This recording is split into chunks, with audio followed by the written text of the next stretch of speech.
when I started with you, or when we started together the HSP course, now quite a few weeks ago, you remember I started with the C, yeah, gesture. And there would have been another possibility, but when I woke up in the morning, or just a few weeks ago, when I was thinking about how to do it, it just happened, this C. And I brought it because high sensitivity in a way means there is inner lightness in us. Yeah, all this being connected with so many things at the same time, in a way, creates sort of net which carries us. Yeah, and it's expressed in inner lightness. And this does not mean that we lose the ground and it's just pulling us away. No, we only make what is dense, yeah, it can have inner space and inner lightness in the body, yeah. It's not pulling us out of the body, it's just what is cramped like this, just like a bag which is like this, and you just blow it up, yeah, that it has a nice shape again in which something can happen. And this inner lightness, yeah, connects us in so many different ways with the world. And then it can happen that this lightness can make things difficult for us. But we should not forget that it is a quality which actually has an unfolding gesture in it. And last week, we were dealing with the question of compassion, yeah? You feel so deeply that maybe you become too emotional. You become, yeah, overwhelming. Or you take things in that they are overwhelm you too much soul-wise. But actually, it's the quality of lightness behind inner light. And today we will bring it into a new step, listening into our inner space. And last week it was, okay, this interweaving. How do I relate with you? What lives between you and me? What wants to stream from me to you? What do I receive? What kind of message do I receive from you? What needs? And how does my inner respond? Yeah. So there's a sort of bridge through perception, and on this bridge, something flows from me to you. That's what compassion is doing. And there I'm very curious what you experienced when observing compassion in you or in others, and what it did to you when you started noticing it.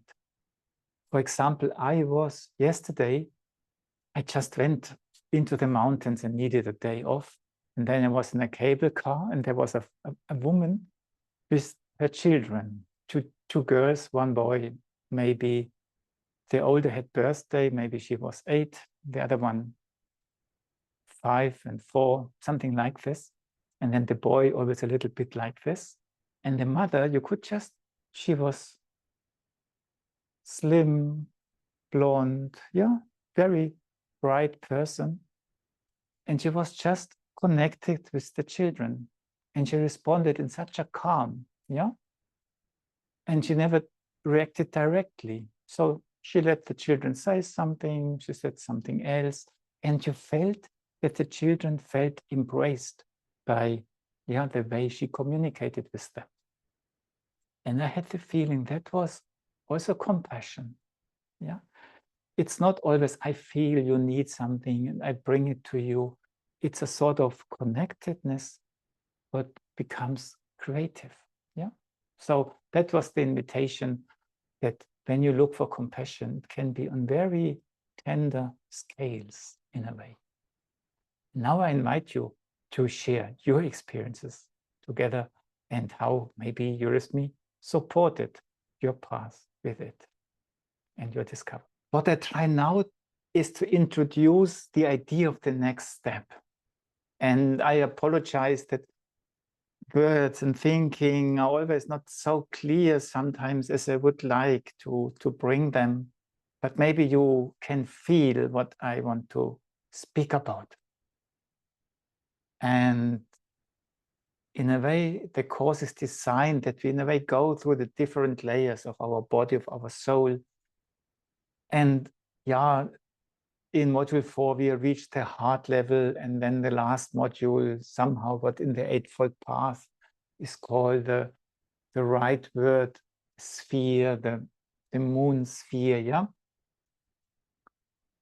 Where this in between was so important. And now we reach the realm of the sun, of the thinking, of the decision making, yes or no. Shall I do it? Shall I not do it?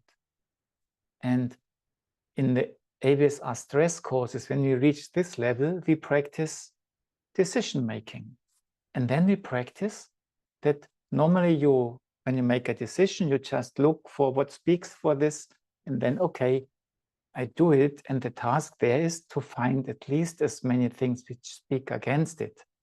Yeah, because for everything you have pros and cons, and very often you're just too lazy, or you wish this so much that you don't make yourself aware of the cons. And then the advantage is if you have the same amount of pros and cons, your head does not know what to do anymore. And then the head must let go and the heart must decide. Yeah, that's how we do it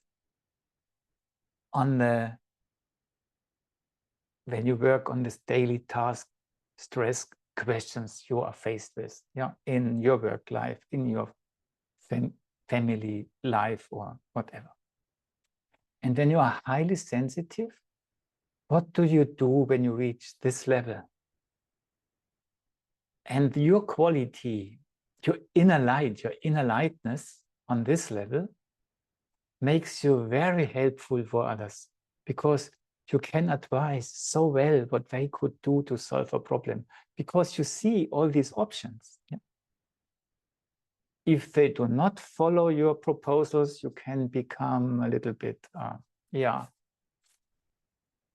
it can become a little bit more difficult and to start blaming them or whatever, but behind there is, you see these options. And then maybe you can say, yes, I know this. And then the funny thing is when you look at yourself, and you should consult yourself what to do, you are so helpless. The same thing which makes you helpful for others makes yourself entangled in this realm of possibilities, and you just are less able to act, yeah, just because of this quality. And then you can even get, be blocked by yourself. Yes, that the inner wealth actually turns against you. And then you maybe have to find solutions how to come out of this.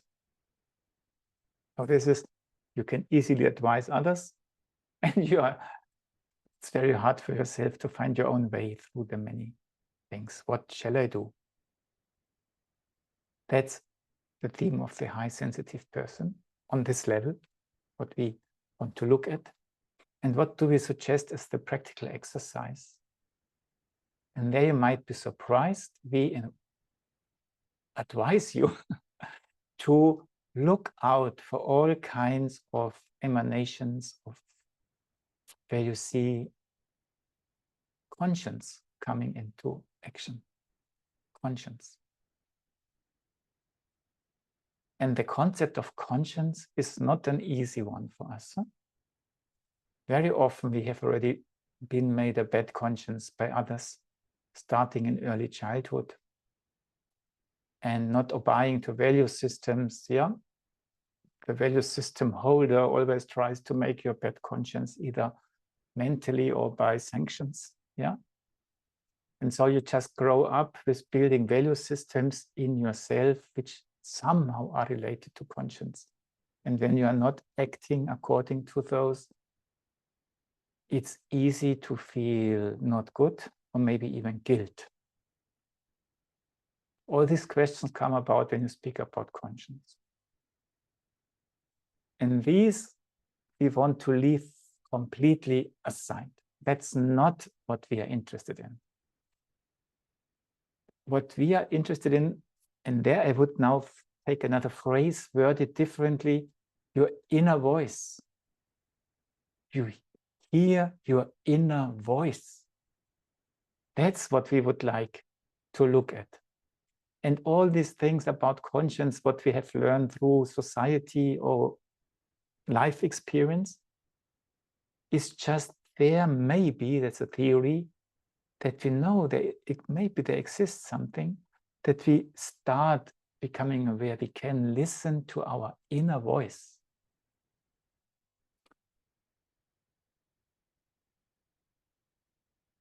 So look around, where do you hear your inner voice in a helpful way speaking to you, where you really say, yes, that's me. Yeah, and it's not you should voice. This you will hear very often. And so the task will be to discriminate.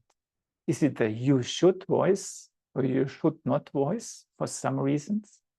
Or is it the essential voice? And can you discriminate it? And how?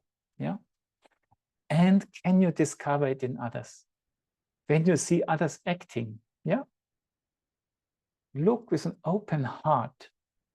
If someone just acts out of a sort of inner conscience attitude, a motivation which comes from there. And when you see these things, and they can be very simple, easy things, what does it do to you when you see it?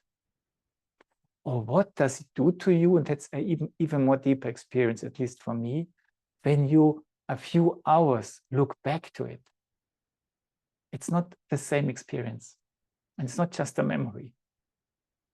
You, please, experiment with it with open heart, not judgmental, but try to find this little source of something speaks from within. This relation to decision making, and then putting the decision into action. And like always, do it your way. Don't put pressure on you. Just open your heart towards this question and open your senses towards this question. Or maybe your ears. And in eurythmy, what do we do? And when you just go systematically through it, then you would now say, okay, Mars, Moon, Sun. Yeah, and then next week, Saturn. Sun. Okay, Sun in eurythmy, the vowel ow. Sun, when you look at the zodiac, Leo. In eurythmy, the sound T or D.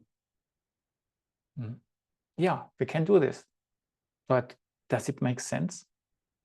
This I would like to try with you in 1 minute, 2 minutes.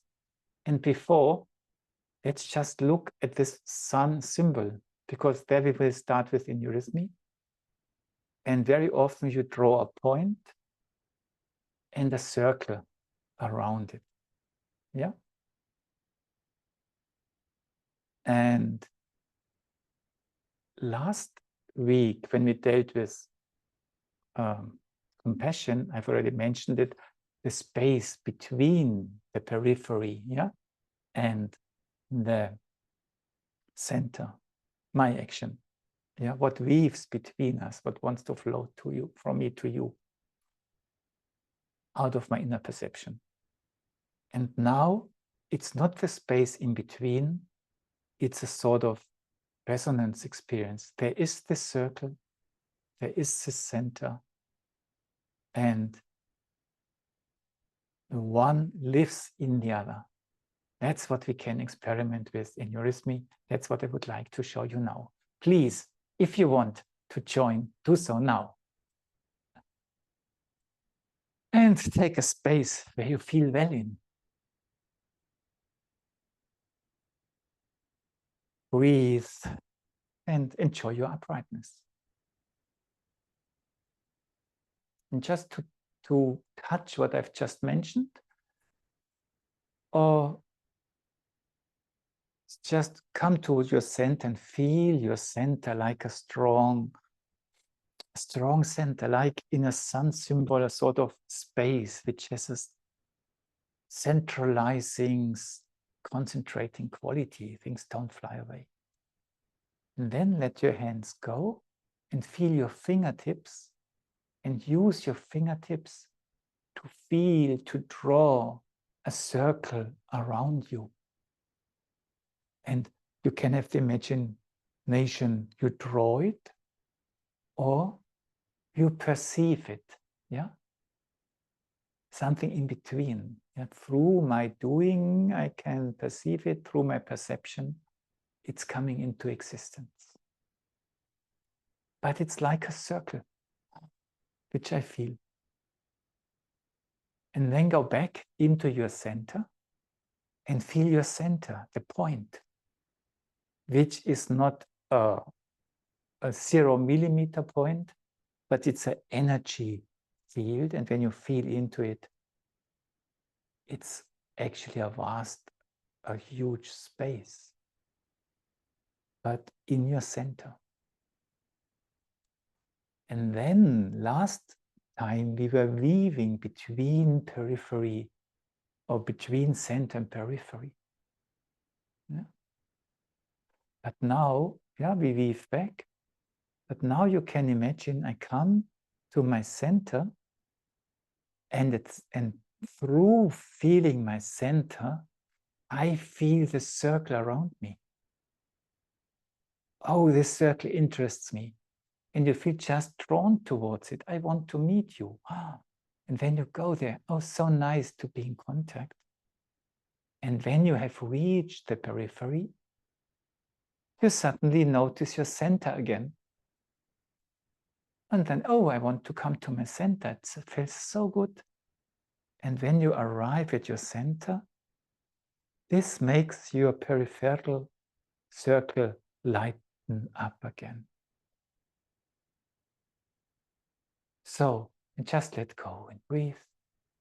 But this experience that reaching the one is somehow waking up, being also in the other. Yeah.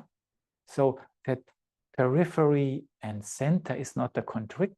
These are polarities, these are oppositions, but they are no contradictions. I can be in both at the same time. And I think this has a lot to do with this question of conscience. When the periphery, my higher being in a way, suddenly, yeah, lightens up when I'm in my center, where I hear my inner voice. Good. That was the introduction. And now let's work with this, that the sun means both contradictory elements are present at the same time. Yeah. And just stand in a way that you can walk a circle. So have a little space in front of you and imagine a circle in front of you. And then walk along the circle and keep frontal. Let your toes, your hips look forward. Walk the first half of the circle. Arrive, because you know I like that you change side consciously. And then, okay, now I go into my left sphere, maybe it's your right sphere, and I walk back and I arrive where I've started. And the only important thing is that in what way ever you arrive where you have started, and then it was perfect. And on the way, we try a few things. Let's do it one more time. So you move forward in the right sphere. Yeah, so nice. Take a breath or whatever, and you continue home in your left sphere. Good. And then just picture the circle you've just walked. Okay, it's a circle. So there is a center. Please make 1 or 2 or how many steps you need into the center of your circle. Experience yourself like a column there. So you're not a point anymore. You are a column in this circle. And really feel, maybe even use your muscles a little bit to really feel, yeah, you are the center column, yeah, which holds the whole circle. Great. And now relax, breathe. Go back to where you started walking your circle. So you're back on the peripheral line, and you see, you feel this column which you have just been in the center. And now we walk the circle in such a way that when I stand behind, I feel a connection with my front, the front part of my body to this column. And I start walking. And when I walk around it, I suddenly start feeling a connection between my left arm and this column. And then I walk further, and then I start feeling a connection between my back, the whole back body, and the column. My body feels where it stands. And then I continue, and now I feel with the surface of my right arm something that I perceive the column, and then I walk home, and my front body again perceives it. So while walking, I'm constantly in connection, and I notice it that it just changes the place of perception in my body, yeah, wanders around it. So let's try without stopping. I stand, my front body feels the column. I start, it starts moving, my arm feels the column. It continues moving, my back feels the column. It's not my head, it's the body. My right arm and legs feel the column. My frontal body, my thighs feel the column. I walk the periphery connected with the center. Make a little step, breathe, relax. Enjoy the space you stand in. So, sun means the opposite at the same time. The sound which goes with it is ow, ow. There's an ah, o, and an u in it. When you do the ah, this we know from our very first module, the open gesture, but you open up and you connect with the far distance to receive from there. So ah is always streaming towards you, streaming in, bringing you on the heels. And let go. Ooh is a parallel gesture from your heart forwards to you. Yeah. And you can already feel that when you do it again, the ooh just brings you forward to your toes, that you nearly fall over. And it's next module where I will show you what you do that you are not falling over, but the tendency is, yeah, you fall over. Okay. So the ow, the sun principle, works with both. And now just one nice exercise is that you just lift your arms, you open them into a sort of ah feeling, and you let this feeling stream down the back. And then you just walk a little bit backwards. I didn't tell you to move forwards first, but just do it a little bit. Okay. And then you do the ooh from below upwards. And while you do it, you walk forward.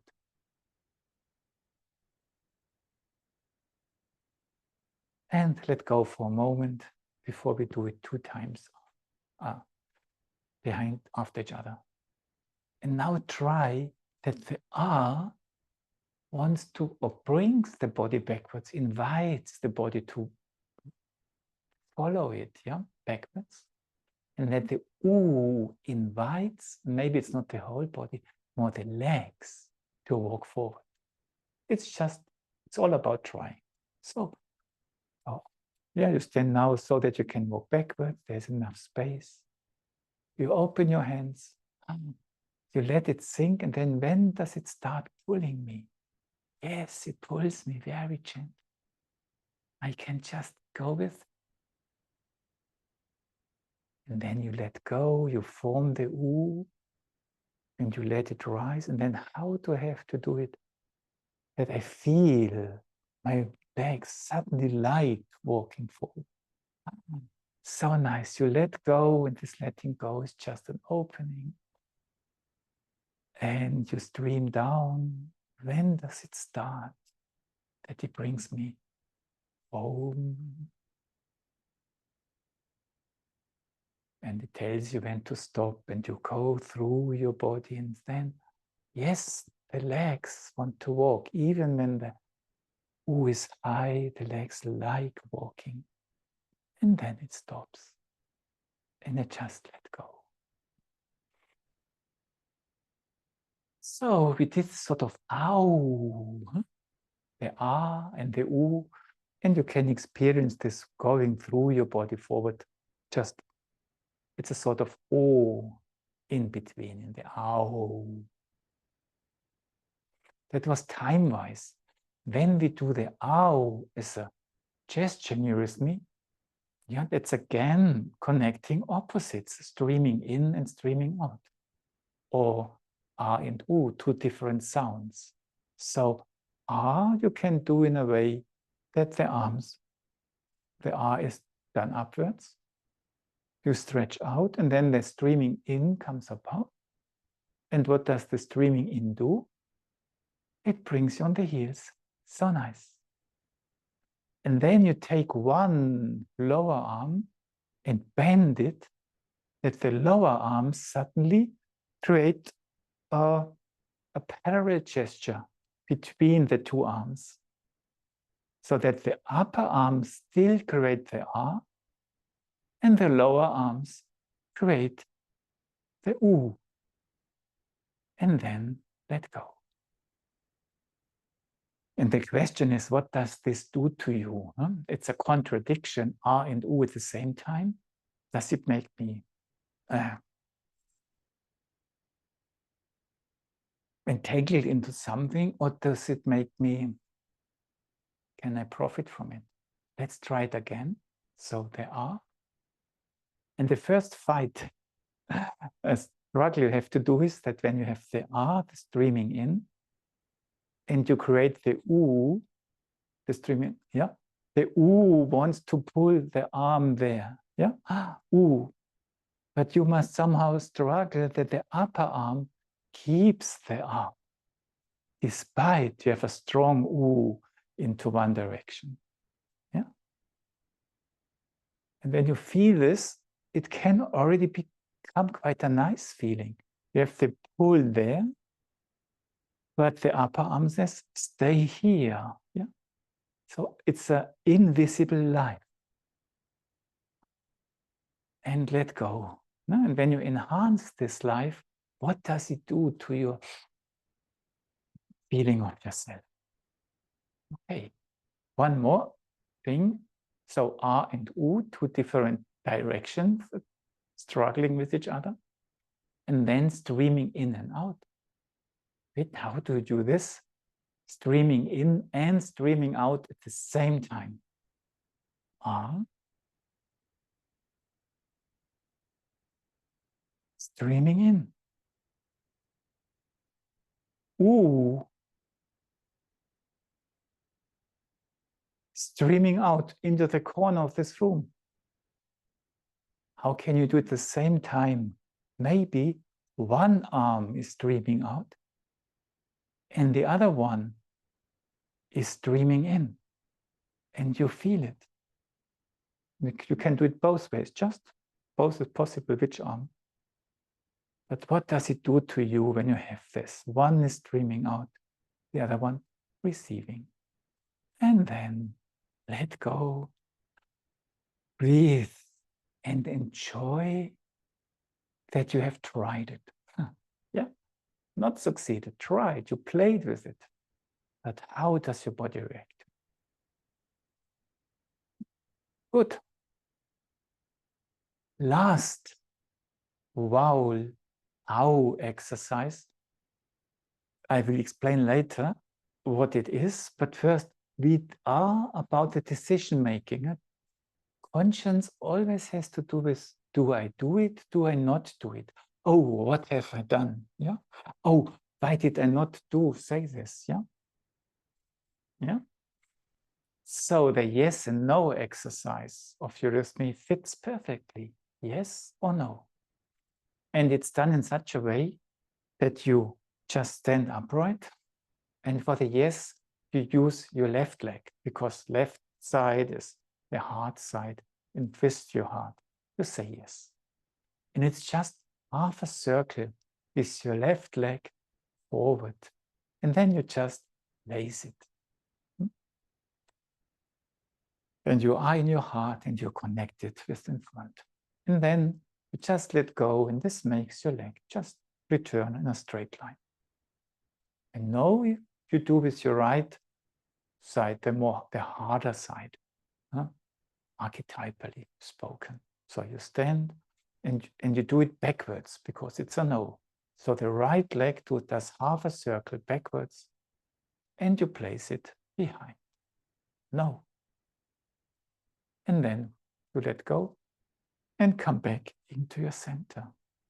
The first interesting thing is that between yes and no, there is no difference. Yeah, just look at it. Let's do it one more time. I stand like this. You stand here.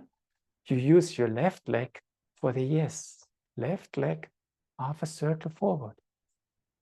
Yes. Yeah, from the bottom of my heart, I say yes. Left leg is in front. Right leg is in left leg in front. Right leg back, stretched, and I'm firmly in the middle, well grounded. Yeah, my heart connected with this. My left leg comes back. I relax, prepare for the no with the right leg. Right leg, half a circle backwards. I stand. And look, it's the same. Left leg in front, right leg back. I'm in the middle and my heart is still connected. Because no is not just only negative. It can also be, no, don't do it. It's too dangerous for you. I tell you. Yeah. So you really want that your message arrives. Okay. So yes and no. And though you can practice it, and as a highly sensitive person, you just don't want to have it so static. You want to have it in a flow. And to do this, we do it in such a way that you stand, that you can maybe make 4 steps forward. Yeah. So stand a little bit behind. And then to start with your right leg. Now it's, what is the right leg? Just, okay, this one. Do a small step right. A small step with the left leg. A large step with the right leg. And a large bow with your left leg. Yes. Then continue with the left leg, which has just finished the movement, backwards, and do half a step, yeah, behind the other one. Back, small. The right does small step. The left does a big step. And now the right one does the no. They can try that the movement comes out of the flow. The bow comes out of the flow. So right leg, short, short, long. Yes. Left leg, short, short, long. No. Right leg, short, short, long. Yes. left leg, short, short, long, no, and breathe. And in the videos, you find links to supplementary videos which can tell you a lot about the yes and no. Sun, Leo, the consonant D belongs to it. What can D tell us about periphery and center?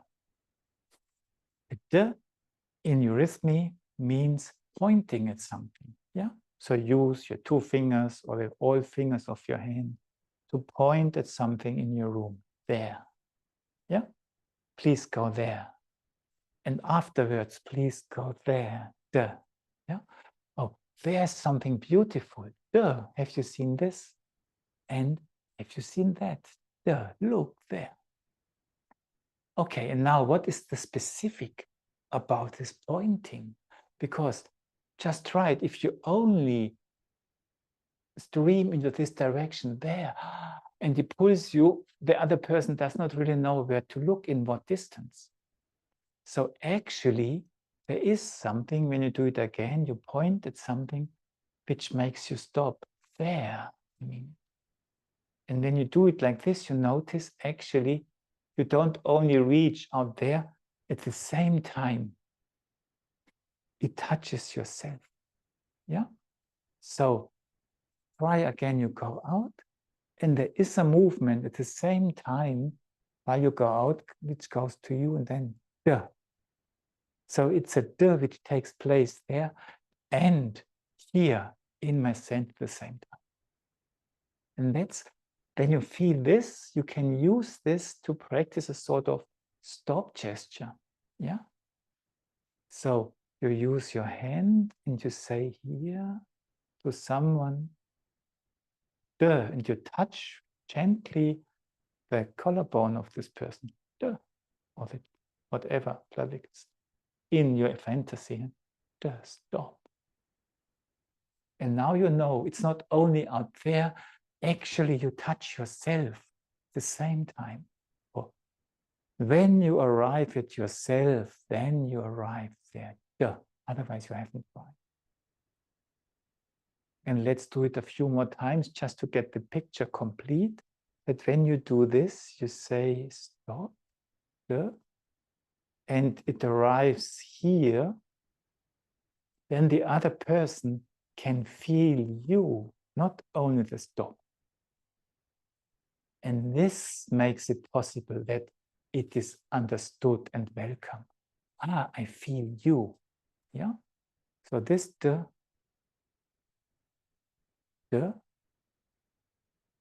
and in it I feel myself. And maybe a last thought, when you do this, and you do the and you arrive there, and when you arrive in your center, in a way, you have also arrived in the center of the other person. So that this no can become a sort of meeting, yeah, a sort of understanding, a sort of mutual yes. Yes, say yes to no. That's something you can practice with the de. Yeah, and again, it's periphery, de, and center in it. Okay, please breathe out, relax, and slowly go to sit down and listen to the resonance.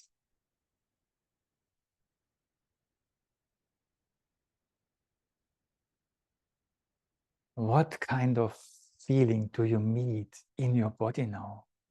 What does what we have been doing do to you or in you? You experience a space of warmth, or is it more space of light? Or is it a space of breathing you experience? Or maybe just space?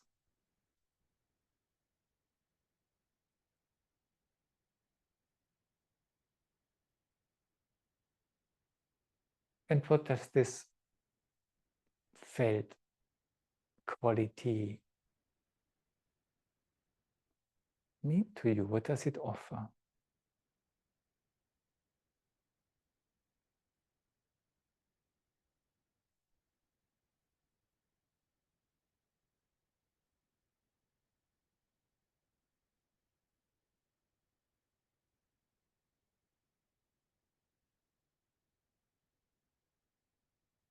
And how are your legs connected with it?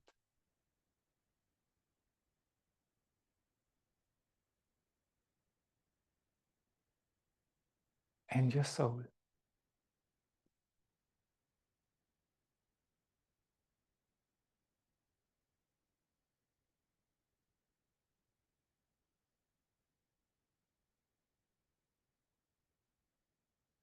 Any perception is fine.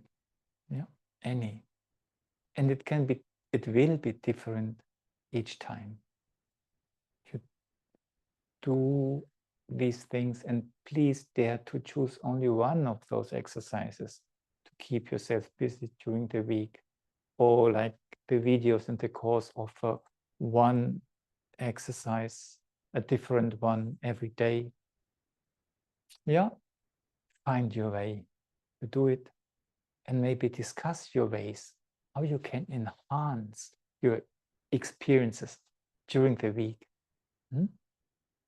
Because that's the idea when we work with this question of conscience. It's not a moral question we are working with, but it can make you, it can just becoming aware of this. It does not always mean life becomes easier, but maybe it starts to make much more sense. Or you can discover space, you can lean into it, yeah, and deal differently, yeah, with what you encounter.